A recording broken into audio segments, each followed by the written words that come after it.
30 miles back. It started at 118, so 30 miles deep. When I got to Malibu, it's on a 14-mile front. Every town that it went through on the way to get here also suffered losses. And that includes the unincorporated areas. Went through Oak Park, went through Chatsworth, it went through Agora, went through Calabasas, it went through Malibu Lake, it went through Seminole Springs. They lost several hundred homes in Seminole Springs. As you know, I work for the fire department, and I work in the unincorporated areas, sparsely populated, but a large area with 240 homes, and over 60% of the homes there were lost. And then it got to Malibu, and it destroyed a bunch of homes in Malibu. So it's a gigantic, fast-moving fire, the largest fire in the history of LA County, probably the largest disaster in the history of LA County. And it happened very quickly, very quickly. Essentially, the fire, once it got over the 101, was at the ocean by the end of the day, and it moved on a very broad front. Everybody has their own personal observation of what happened and what happened to them personally. There are a lot of personal stories of courage and endurance and fortitude and despair and agony and sadness, and it's been a very, very difficult period for our town.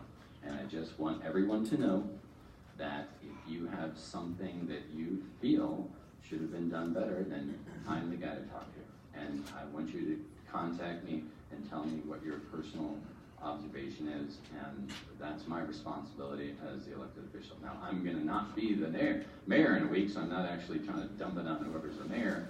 I'm the mayor who was the mayor during the fire, and whether it's 6 months from now or 9 months from now, I'm still the guy who was the mayor during the Woolsey fire, and I take responsibility for everything that happened in the city, whether it was good, whether it was bad, and all of your comments are welcome.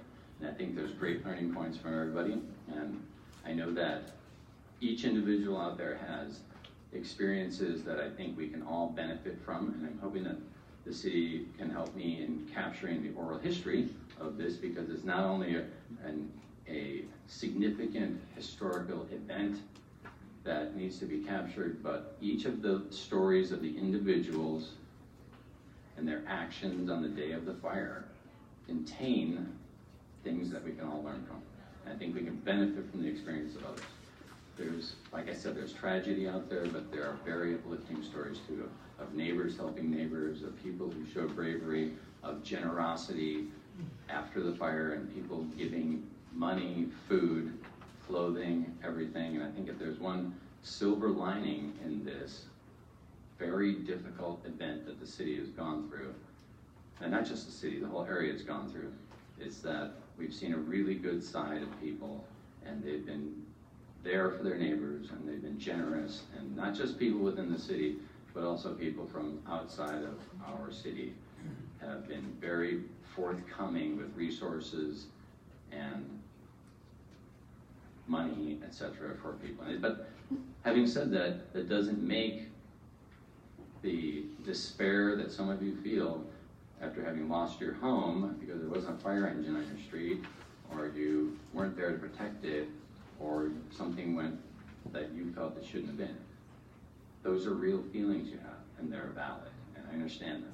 And I want you to know that all of them are valid, okay? So having said that, let me address some of the things that I think are the big questions that I'm hearing, and that we can kind of get out of the way and address them right up front, okay?